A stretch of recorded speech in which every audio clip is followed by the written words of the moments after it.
तो चलिए आज बात करते हैं इंडिया के हर क्लासरूम के संविधान की। जी हाँ, सही सुना।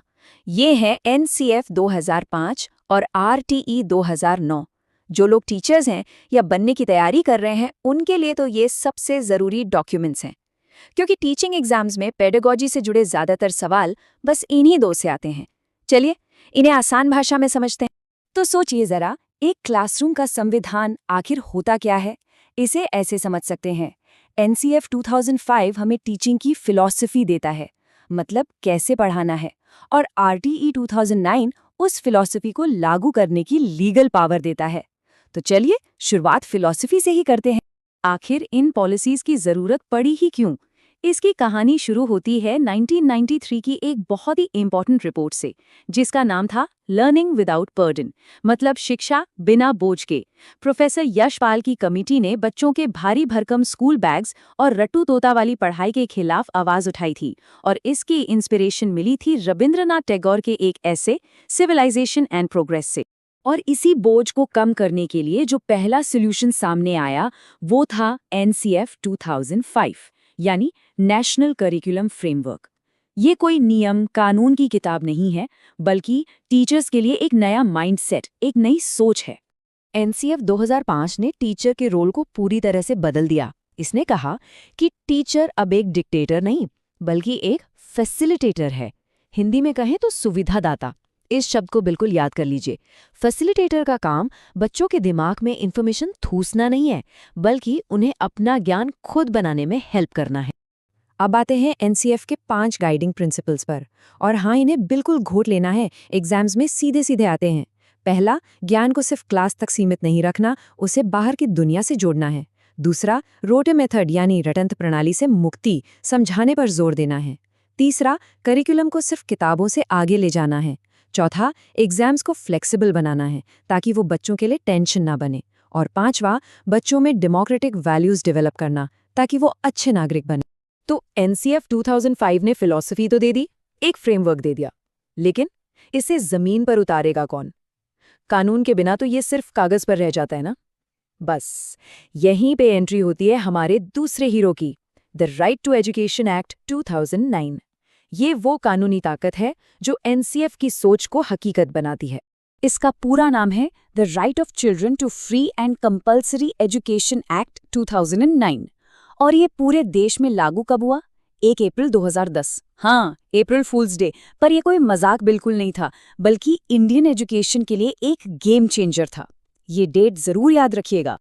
और इस एक्ट की सबसे बड़ी ताकत क्या है? इसे कॉन्स्टिट्यूशन में आर्टिकल 21A के तौर पर जोड़ दिया गया, जिससे एजुकेशन एक फंडामेंटल राइट बन गई। मतलब शिक्षा अब कोई एहसान या चैरिटी नहीं, बल्कि हर बच्चे का कानूनी हक है। जमीन आसमान का फर्क है इसमें। तो ये कानून किन बच्चों के लिए है? नॉर्मल बच्चों के लिए ये 6 से 14 साल तक मुफ्त और ज़रूरी शिक्षा का अधिकार देता है। और जो दिव्यांग बच्चे हैं, उनके लिए इस लिमिट को और बढ़ाया गया है, 6 से 18 साल तक। एक बहुत ही इंक्लूसिव, एक बेहतरीन कदम। अच्छा, तो इस एक्ट में टीचर्स के लिए क्या है? चलिए अब उनकी प्रोविजंस की बात करते हैं। और यहाँ थोड़ा एक्स्ट्रा ध्यान दीजिएगा, क्योंकि ये सारे डेटा पॉइंट्स एग्जाम्स में सीधे पूछे जाते हैं। सबसे पहला और सबसे इम्पॉर्टेंट नंबर 45। एक टीचर को हफ्ते में मिनिमम 45 घंटे काम करना है।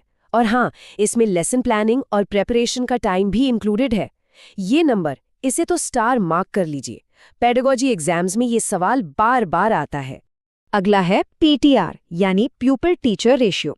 इसे सिंपल रखते हैं। प्राइमरी लेवल मतलब क्लास 1 से 5 तक 30 बच्चों पर एक टीचर।